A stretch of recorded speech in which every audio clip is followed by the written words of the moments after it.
Hello, everyone, and welcome to this quarter's Interactive Dialogue IP Series CLE. Thank you all for joining today, and I'll give people a few more minutes as folks are joining the call and dialing in. I know it doesn't help those of you who aren't dialed in, but you do need to dial into the access code and number that we've listed there to hear the audio portion of today's program. And I'll just go over some brief logistics. We did include a sign-in sheet in an email that you should have received yesterday. And those of you that return the sign-in sheet will get a copy of today's materials after the webinar concludes. So please do fill in that sign-in sheet if you're interested in CLE and if you'd like a copy of the materials. During today's webinar, if you'd like to ask a question, please do use the chat pane on the left-hand side of your screen to enter any questions. I will be talking with my colleague, Case Caller, during the program, and I will be reviewing those questions that anyone enters in. I'll see those and we'll work through those at the appropriate point in the program. So please do feel free to enter questions at any time, and we'll cover those as we go along. We are recording today's webinar, and the recording and the replay will be available on dorsey.com after the program. So with that, we'll get started. Today's topic is federal trade secrets and what you should know about the Defend Trade Secrets Act. My name is Jennifer Spaith. I'm a partner in the patent group here at Dorsey, and we'll be talking today with Case Collard, who's my colleague, a partner in the litigation group here. And the way that we have begun running these programs and this interactive dialogue format, which we're hoping will be more of a casual conversation between Case and myself and addressing your questions as we go along. And the conversation is modeled after the first hour of counseling or so that we find that we're doing with clients on topics that are of current interest. And so certainly I've had a lot more discussions recently with Case and our employment colleagues about trade secrets, about the Defend Trade Secrets Act, and all of the implications that flow from that. So we hope that today's conversation is useful to you and that you appreciate the forum of the program, which is intended to be a little different than just a straight presentation or CLE delivery. So with that, Case, I'll turn it over to you to give a little introduction about yourself and then begin the program for us. Well, thank you very much, Jennifer. I appreciate you asking me to participate today, and very pleased to be here. I think this topic is a good topic. I'm an IP litigator, and I sit in the Denver office for Dorsey, but we practice, all across the country, and we do a lot of patent work as well. And over the last few years, we've watched as the patent law has changed, and so our practice has changed along with that. And I think that and that's true for my practice. So I do patent litigation, I do trade secrets litigation, and have been fielding a few more questions about that lately. And then I also do general commercial litigation, but usually with a bit of a technology emphasis. I have an engineering background.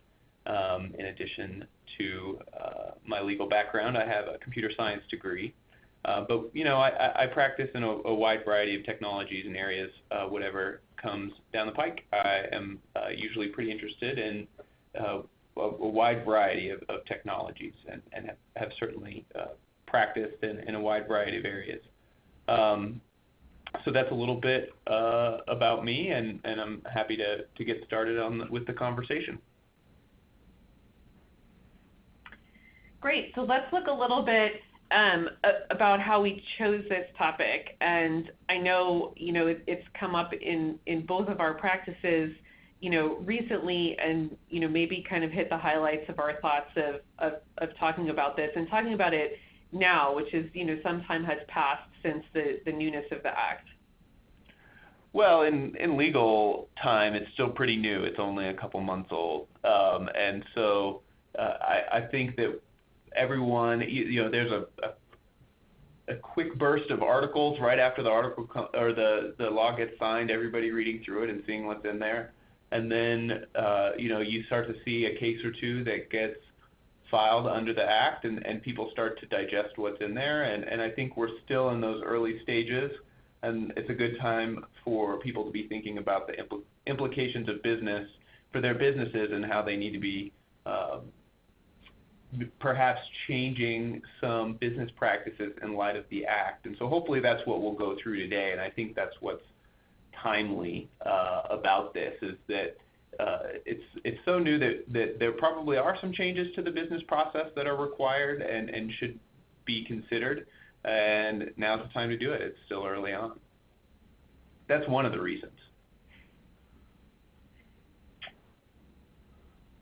And then the third bullet point there is another one of the reasons, and I think that fits into the sort of broader IP spectrum that I was talking a little bit about when I was introducing my practice, and that as patent protection has become a little more constrained in light of Alice and 101 pressures and pressures from the AIA and IPRs and other procedures there, patent protection's perhaps not as attractive as it had been previously, which should be considered when deciding how to manage a company's intellectual property. What things does a company apply for patent protection? What things does a company decide to try and keep as trade secrets? And so I think that those two issues, the newness of this federal jurisdiction and the changing landscape of IP law, specifically patent law, hopefully make this a timely topic for the folks out there in the audience.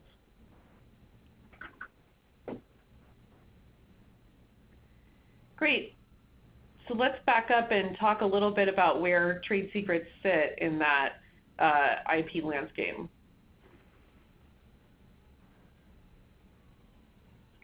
Sure.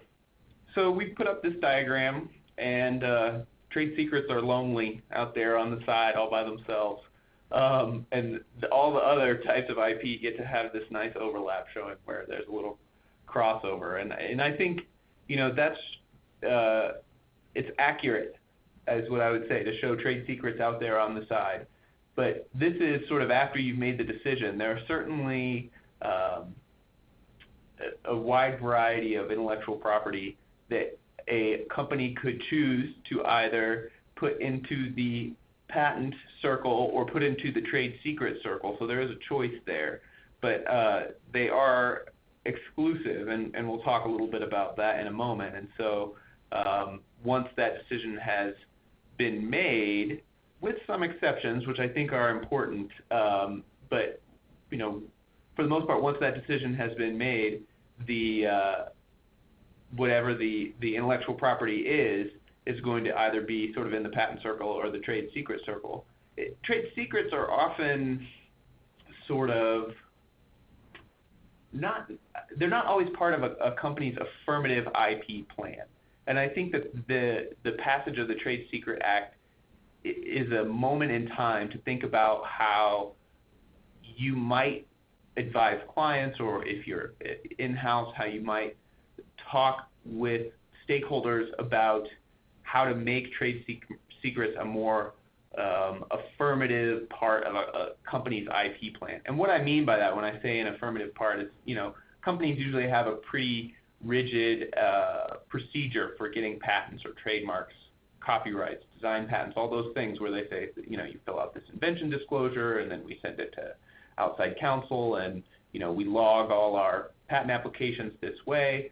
And trade secrets are sort of thought of as it's shown on this diagram, things that don't fall into any of those categories, but that we do. And I think that there's an opportunity now, especially in light of the Act, to have a more rigorous process to say, this is a business process or whatever, a formula or whatever it may be, that we want to have be a trade secret. And here's our internal procedure for how we create and maintain trade secrets. And so I think that taking this opportunity, if your company or your client hasn't already done that, to bring trade secrets into the fold with other IP in the way that it is maintained, this is a good opportunity to do that. And what types of information should be considered in terms of being the kinds of things that are going to benefit from trade secret protection and may not be as able to benefit from patent or other protections? Well, there's a lot of overlap. So things that can be trade secrets can often be patented. There's certainly categories of things that can't be patented or are much more difficult to patent. For example, I'll say a business method or an abstract idea that might be able to be kept as a trade secret. And one of the things that I don't know that I can improve upon is the definition of trade secret in the Trade Secret Act is pretty comprehensive. And I think people have a general idea of what trade secrets are, and we'll get into some examples. But certainly, all right, I am gonna read it. The term trade secret, and this was a large group of people trying to come up with a long list. So means all forms of and types of financial, business, scientific, technical, economic, or engineering information. So all forms and types, including patterns, plans, compilations, program devices, formulas, designs, prototypes, methods, techniques, processes, procedures, programs, or codes, whether tangible or intangible, and whether or how stored, compiled, or memorialized physically, electronically, graphically, photographically, or in writing. So that's the long way of saying just about anything that is important to your business can be a trade secret and helps you have a competitive advantage. And so let's examine the trade-off there with a patent protection a little bit more. We have clients that, particularly in the software and electronics industries, that struggle with that decision in particular, and whether to publicize something in a patent application in hopes of getting that protection, or retaining the technology as a secret and relying on trade secret protection. So I think that this goes back to why those circles are separate, is that there has to be a decision, and the number one bullet point here shows why, is that trade secrets are secret and patents are public. And that's the deal that you strike when you apply for a patent, is that you are going to disclose your invention and you get the government-sanctioned monopoly on that invention for 20 years. And so that's why those circles can't overlap, because you can't have a trade secret and a patent. And I think that sometimes even practitioners, lawyers that I work with, don't always keep that in mind, because if you're thinking about your client's proprietary information, you want to sort of throw in every adjective or descriptor you can to show that it's valuable. And so, I've even seen people talk about trade secret and patented information, and I think to myself, no, I don't think that that's probably true. So that is the main distinction between the two. But there are a lot more, as you can see on the list here, and I won't read them all. And they flow largely from the fact that a patent has all these procedures, timeframes, and must be, and legal restrictions on what it can be, and a trade secret is a lot more flexible. So, and I don't know, when somebody looks at this, if they say, wow, well, trade secrets seems better because, I can get it immediately without any prosecution, or I have it forever. It doesn't expire. And I think that might be attractive, some of the features of a trade secret. But I don't want to oversell trade secrets by underestimating the diligence that it requires to have a strong and enforceable trade secret. It's a lot of work to do that, and it's less less predictable. You have to sort of do it on your own without the policy and procedures of a patent application, which tells you, at every step you're applying to an examiner, and that's a very well-known procedure to get a patent. It's much more ad hoc to try and make sure you have a trade secret. So you have to be responsible for putting your own procedures in place to make sure that you can establish a trade secret and maintain its secrecy over the entire time that you hope to use it. And ultimately, the trade secret protection is protecting against theft of that trade secret and not sort of independent development of the same data or process. Yeah, that's right. That's one of the biggest carve-outs, and I think an important thing to think about. If your product can be sort of easily reverse engineered, then it's not a great candidate for a trade secret. Actually, it's not a candidate for a trade secret. I won't hedge there at all. That concept is in the Uniform Trade Secret Act, but it's also specific. So we'll get into that a little bit when we talk about where the new federal Defend Trade Secrets Act fits in. But what I really mean to say is that concept has been in trade secret law for a long time and is in the new federal act, and it says specifically that misappropriation does not include reverse engineering, independent derivation, or any other lawful means of acquisition. So that's in the act, and that is a very important consideration when determining if you think that your product is potentially susceptible to reverse engineering. And so, you've talked about how it's hard, it's easy to know if you've got a patent application. It's hard to know ultimately if your information is going to be adjudged to really be a trade secret. Mm-hmm. And one of the concerns that I had heard from clients is, it was previously only a state law issue, and there was some question as to what state they would be deciding that issue in, and therefore what framework. Does the Defend Trade Secret Act now put its thumb on the scale to, provide that kind of, more reliable determination of both what is a trade secret and how it will be enforced? Absolutely. I think that, I have a lot of clients that really prefer to be in federal court. They feel more comfortable under federal procedure as opposed to the sometimes idiosyncratic state court procedures and timelines. And they also feel like the federal court judges may be better equipped to handle complex and sort of high stakes cases that involve sometimes complicated technology.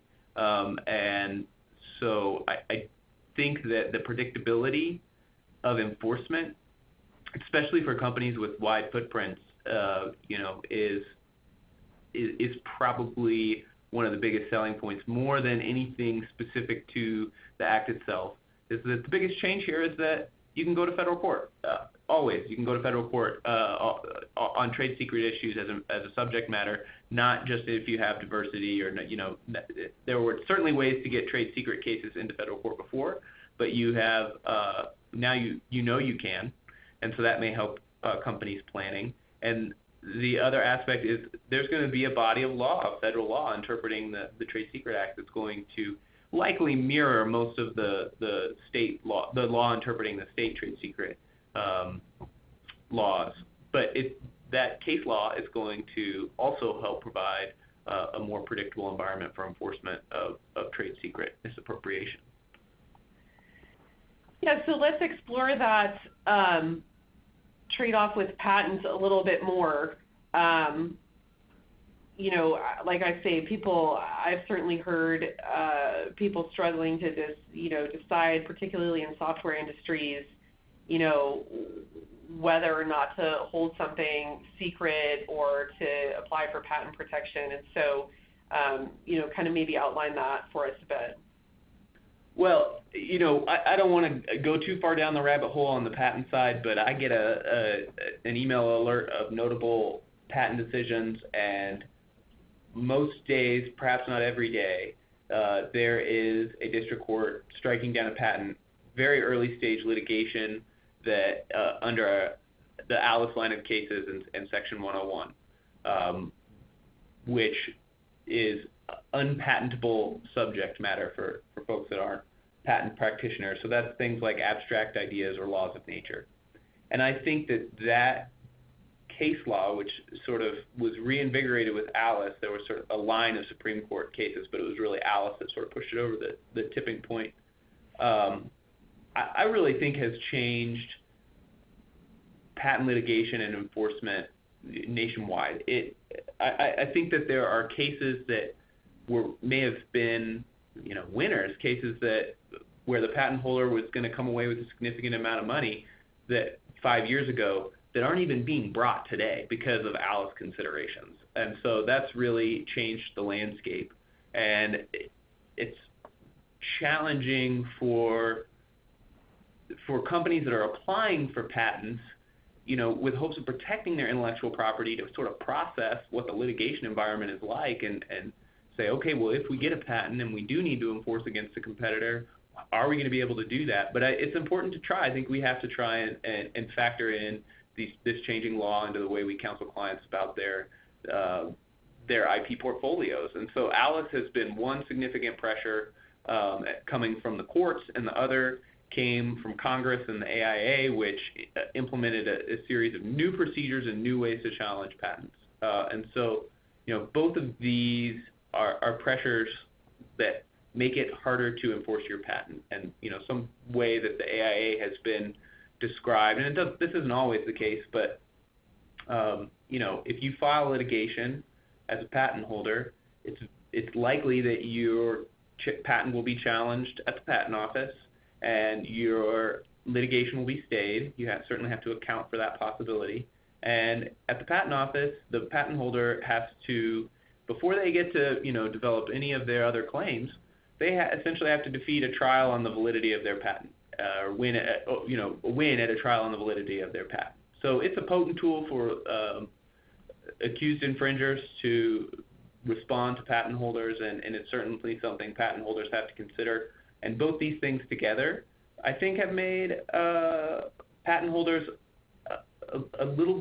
quite a bit more reluctant before they enforce their patent rights. And so as that trickles down to the front end of that, where companies are protecting assets through the patent system, it's important to be thinking ahead to enforcement. How am I going to enforce that? And all the things we've been talking about with trade secrets are at least another option. And I think that if companies aren't considering, and your clients aren't considering the option of trade secrets, then they're sort of doing themselves a disservice, or you're doing your clients a disservice.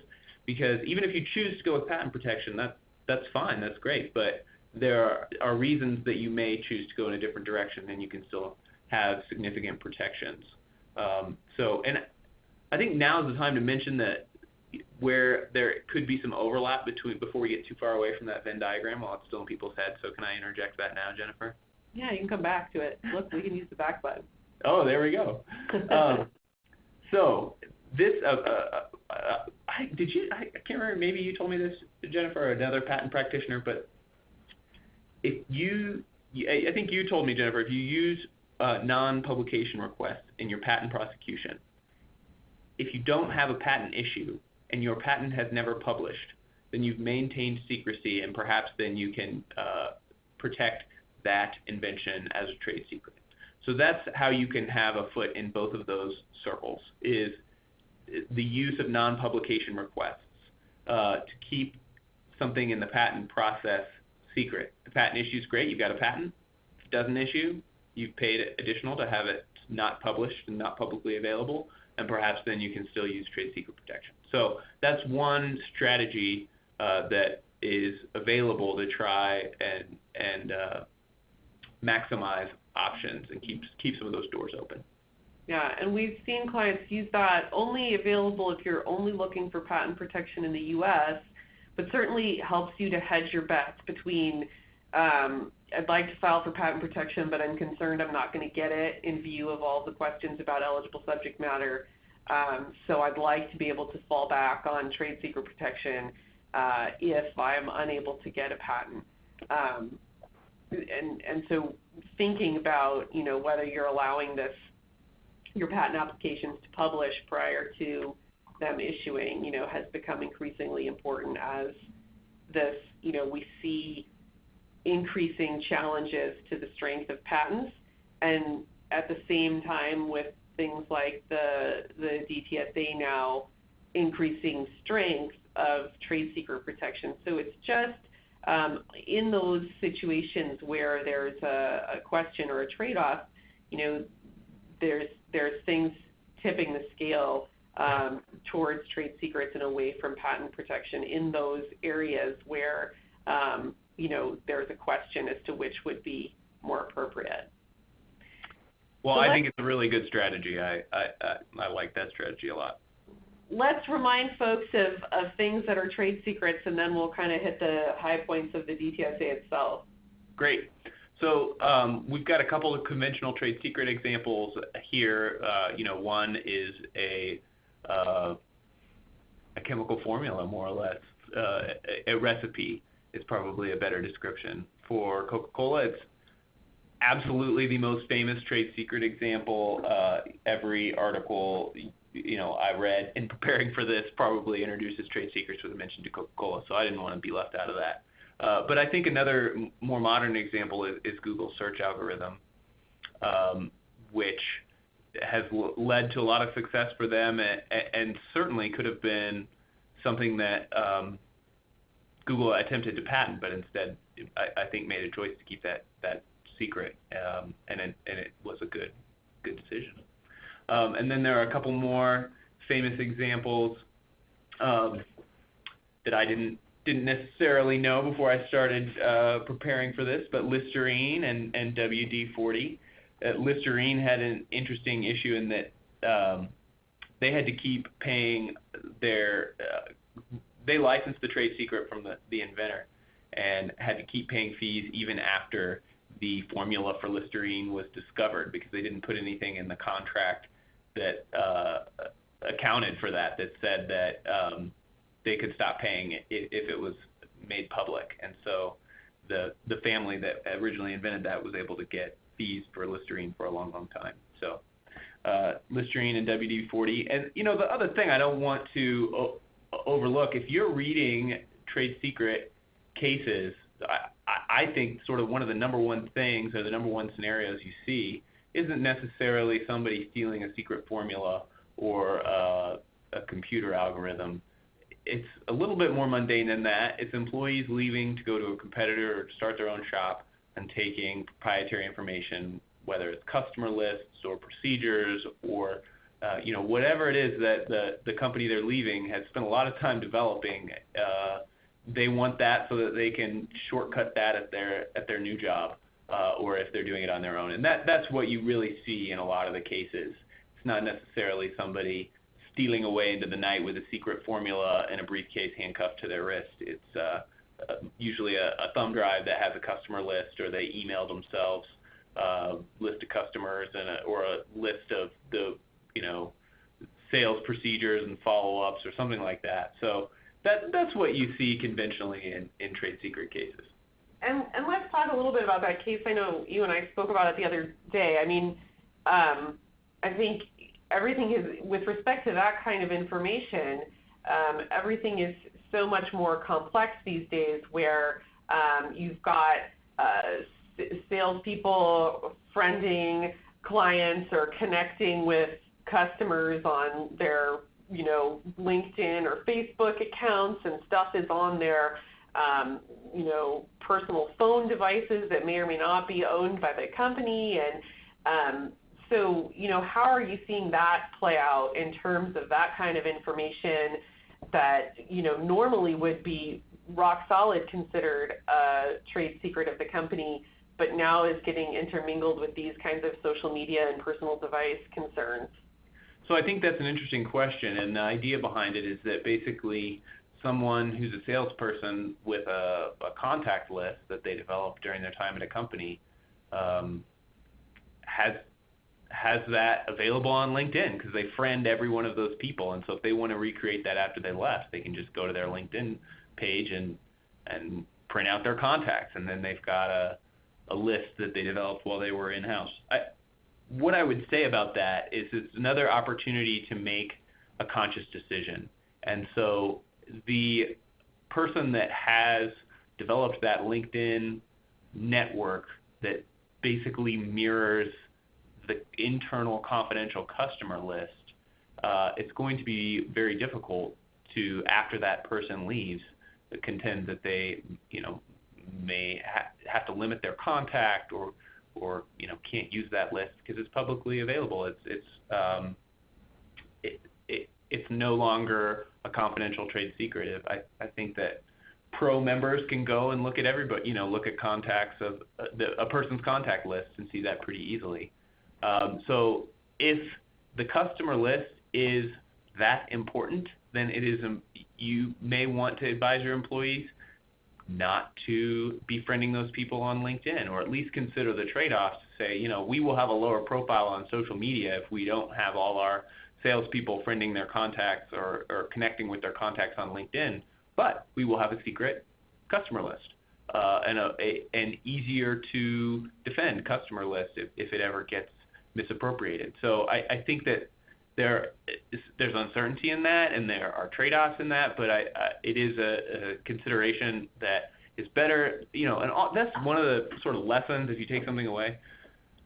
All this stuff is so much better dealt with beforehand than after the misappropriation. And unfortunately, in almost all, if not all, of the trade secret misappropriation cases that I deal with, it's usually trying to deal with it after the horses are out of the barn. And it's much harder to deal with that way. And so to the extent your clients or you at your businesses can put procedures in place or have considered certain things, then I think that is incredibly helpful should some misappropriation happen. It's like a lot of, in that respect, it reminds me a little bit of data breach issues where, it's much easier if you have a response plan in place to deal with a data breach. And it's the same for trade secrets, is that if you have a security plan and a response plan in place, then it's much easier to deal with. And that is the time when you can consider things like people's LinkedIn accounts or what they're storing on their personal devices and how you might secure that or have insight into what's stored on there and what's sent.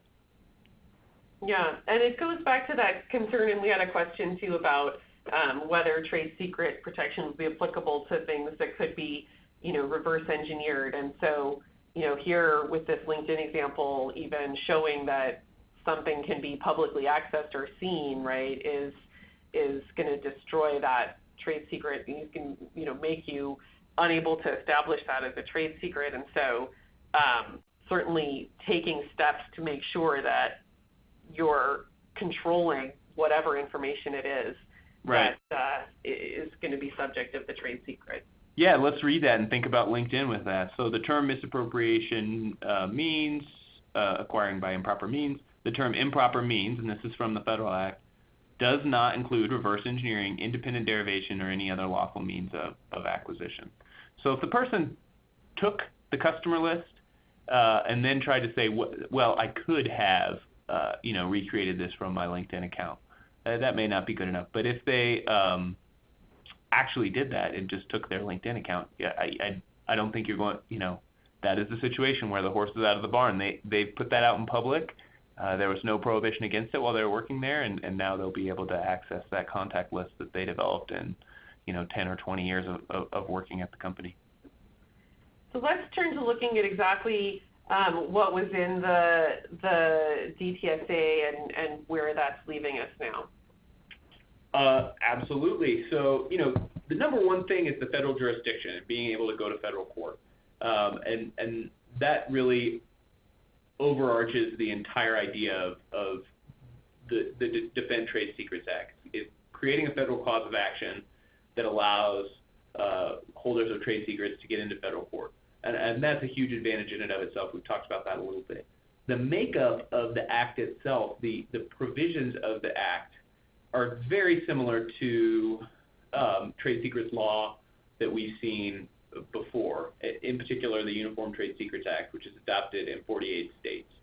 And this is a situation where the DTSA specifically says that it does not preempt state laws.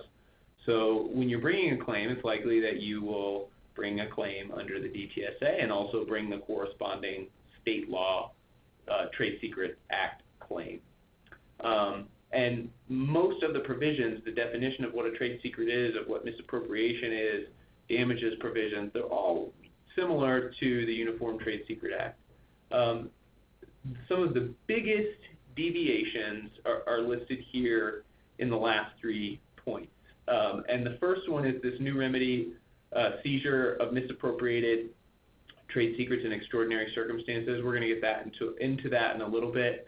But this is literally, in the Act, having federal agents go to the person holding the trade secrets by court order without notice. They will be served with a court order by the federal agents, and having those federal agents seize whatever the trade secret is.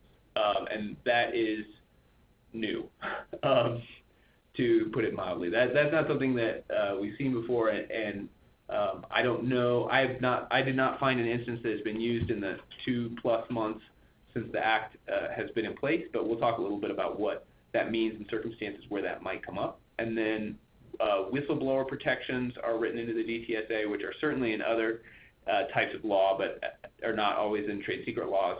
And then there's a notification requirement, and this may require your clients or you at your company to take some action and change some of your employment forms to make sure that you're notifying employees.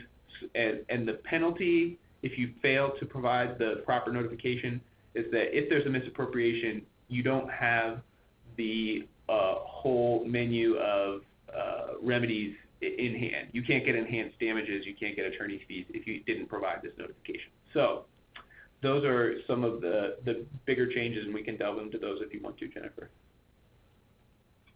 Absolutely. Let's look first at the seizure stuff.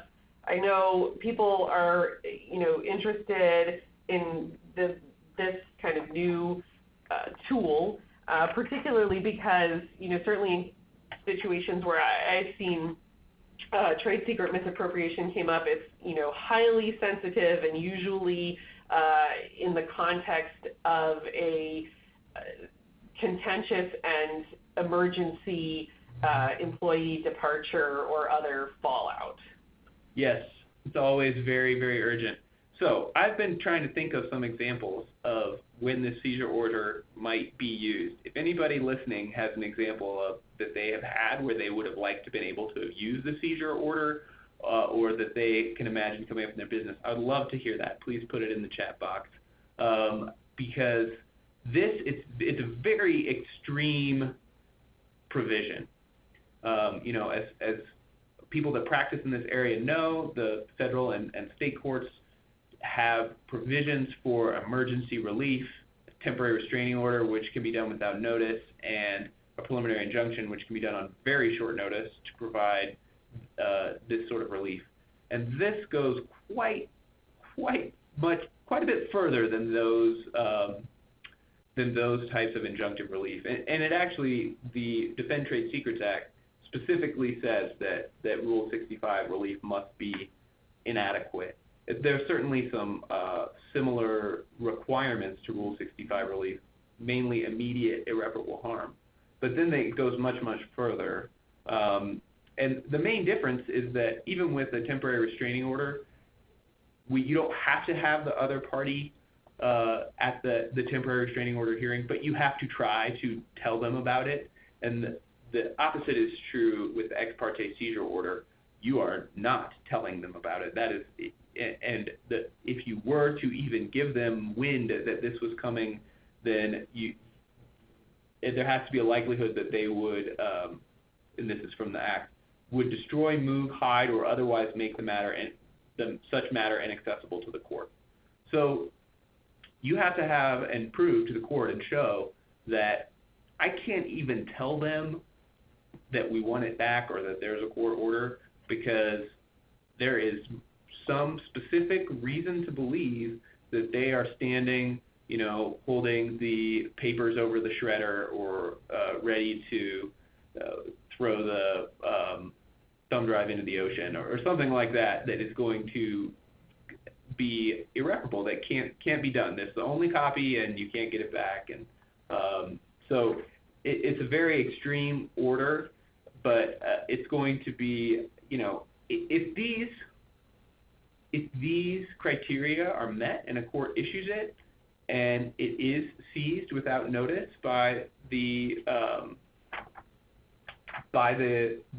federal law enforcement officials, then what a relief. I mean, once this gets used, it's being used in such a high leverage situation where the stakes are so high and the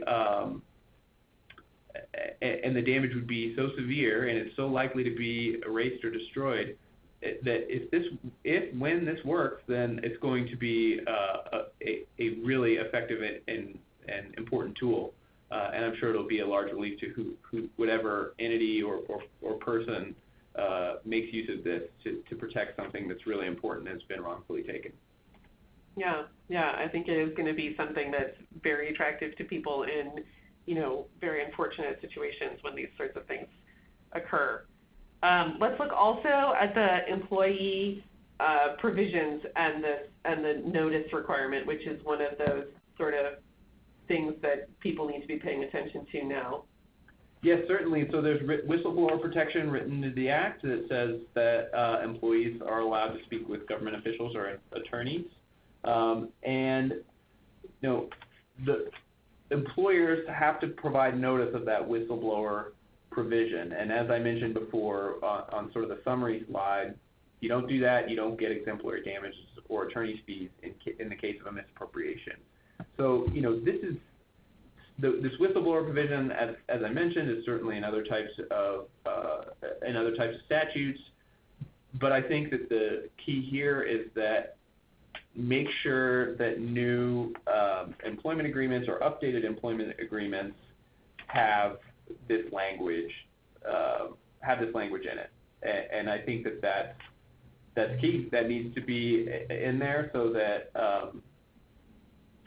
employers have all the protections that are available to them if a misappropriation should occur. And on the next slide here, go ahead. It took me a moment, Case, to sort of wrap my mind around that when I first saw it. But in the end, right, it doesn't have to do with one particular employee and having been notified and then that particular employee being the problem. It's the company, if it wants to fully take advantage of its rights under the Act, has to have been providing notice of this whistleblower provision to all of its employees over time, right? Well, that's an interesting question. I actually don't know that is correct. I think that usually when the rubber meets the road, it is an employee or a small group of employees that are the ones that actually misappropriated it. So if they had in their employee agreement the appropriate notice, I don't think that they would be able to argue that, well, it wasn't in these other employees.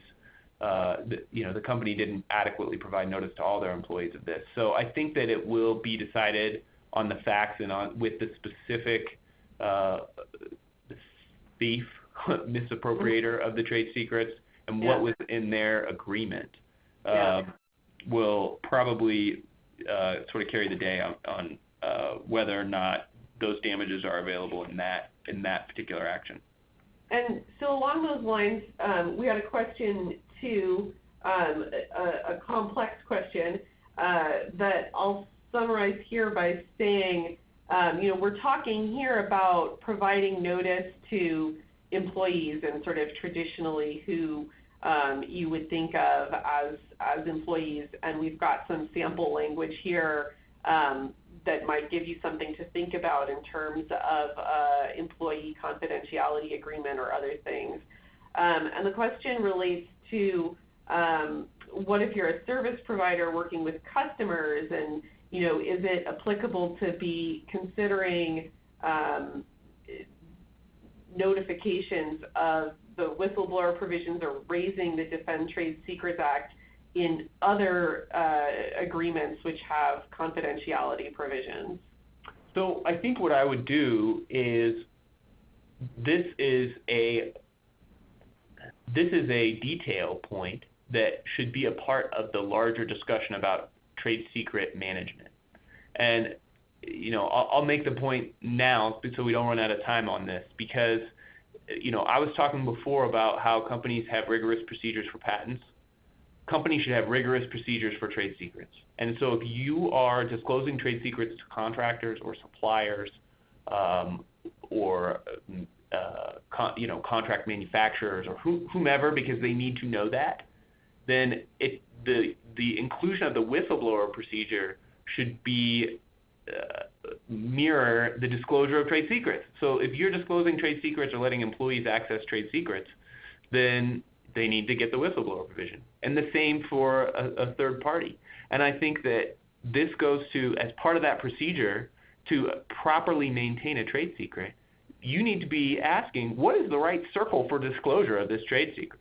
It can't just be available on the internal company website to everybody in a company with 100,000 employees. You're going to have a hard time justifying that as a trade secret, even if it hasn't left the company. But if you are limiting the circle and saying it's only getting disclosed to this supplier and this group of internal employees or whatever it is, if you have an affirmative plan about that, then it's going to be easier to make the case if a misappropriation should occur. And so what I would say is that if you're putting it into your standard contract that's going to get edited for the particular circumstances, then you should probably put it in, because then you will have it there if you're saying this is a person we're going to give trade secrets to or an entity that we're going to give trade secrets to. But I think that it has to be, that's a detail that's part of the larger conversation that should be going on internally about how to manage trade secrets in a way that makes them effective and gets all the benefits that was on that early slide comparing them to patents. Yeah, great. So I think next we're going to talk about the interplay with the federal regime now with the state laws that have existed for some time. But I wanted to pause here at sort of the 50-minute mark. We do have some New York lawyers participating today.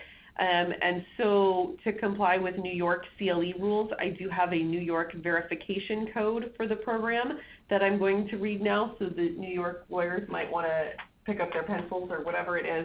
So the New York verification code is H as in house, Q as in Q-tip, R as in rabbit, 295. So that the New York attorneys will need that code to comply with, to receive their CLE credit. Case, why don't you talk a little bit about the interplay now between the federal and the state law regimes for trade secrets? So, the fact that there's no preemption, I think, is good, because it doesn't throw away all this developed law, state trade secret law, and so much of that will inform the way that the federal Defend Trade Secrets Act is interpreted. It's able to provide entities with trade secrets, companies or individuals with more options without taking any away. But there are some things to consider about whether you're going to have different outcomes under state trade secret law or federal trade secret law. That may be there may be instances where you don't want to use the federal trade secret law.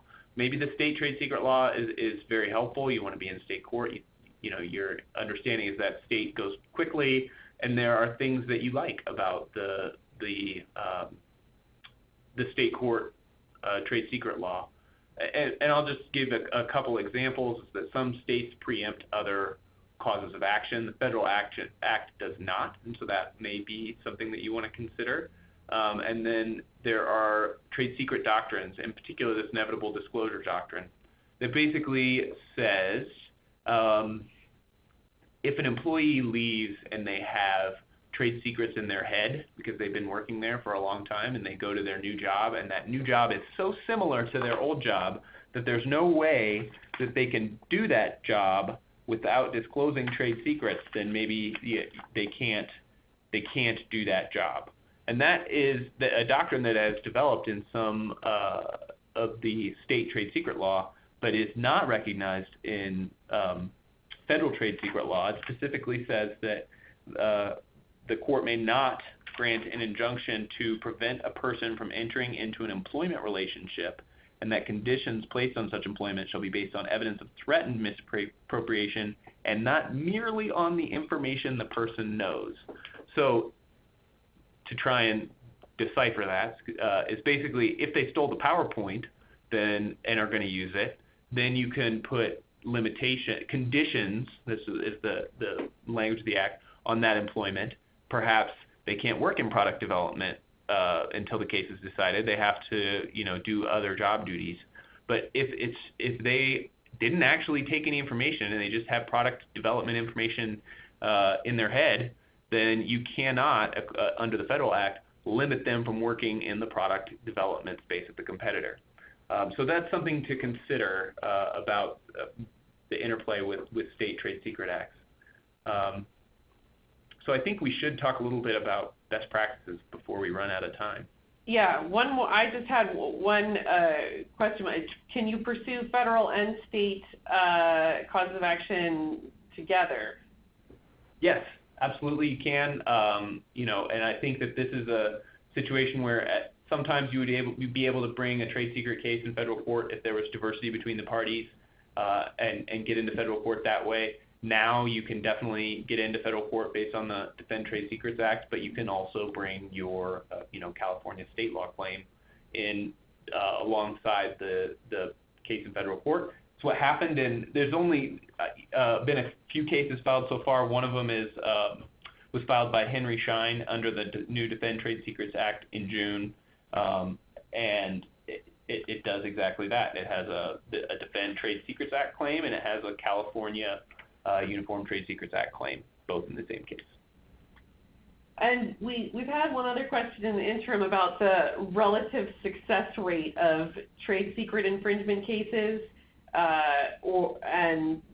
versus patent cases. And do you have any kind of gut feeling on that? Or I'm not a litigator, and I know that litigators that I speak to tend to hedge on what success is. But we hedge on that? I don't think everything is always successful. So what's your sense of sort of success rate, if you will, at bringing either one of those actions?